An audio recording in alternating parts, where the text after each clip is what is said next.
खुलुमबाय रायजोफोर गोजोन फुंबिलिनि अननाय सिबिनाय खुलुमनायखौ बयनिसिमबो बावहरबाय।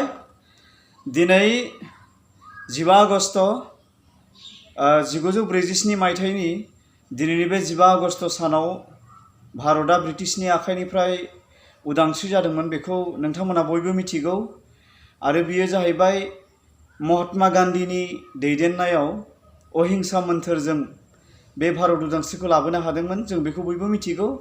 दा बेखौ लोब्बा लाखिनानैनो बयनिसिमबो खनसे खुलुमनायखौ नोंथांमोननिसिम बावहरबावबाय। दिनै बे 15 आगस्टखौ गुट्टै भारतबर्षआव मोनफ्रोमबो बोसोरावनो बेखौ पालन खालामनाय जायो फालिनाय जायो। बेजों लोगोसेनो बेखौ लोब्बा लाखिनानै आंबो दिनै ओरैनो आंनि जि एसे एनै रोंगौ एक्टिभिटिस बेखौ नोंथांमोननि सिगाङाव फोसावनो सानदों एबा नोंथांमोननो खोनासंहोनो सानदों जिहेतु आं सासे मेथाइ खनगिरि हिसाबै।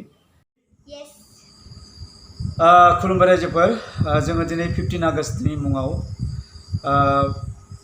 राष्ट्रीय संगीत जana ganaखौ जों खननो नागिरदों।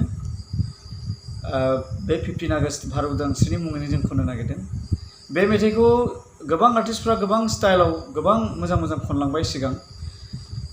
जों बेबायदि रोङा, थेवब्लाबो जाखिनि गोसोआव दङ बा जाखिनि एसे एनै रोंगौ बेखौनो नोंथांमोननो खोनासंहोनो लादों। नोंथांमोनहा खोनासंनानै जोंखौ एसे हेफाजाब होदो।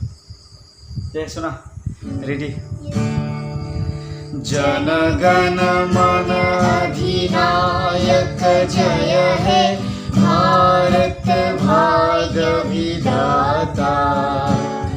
पंजाब सिंध गुजरात मराठा द्राविड़ उत्कल बंग।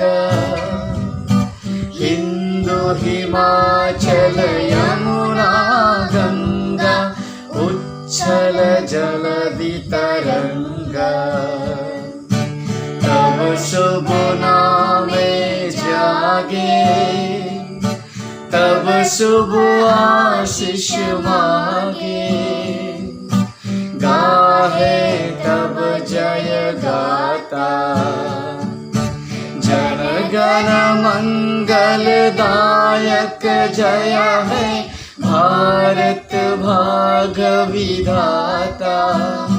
जय है जय है जय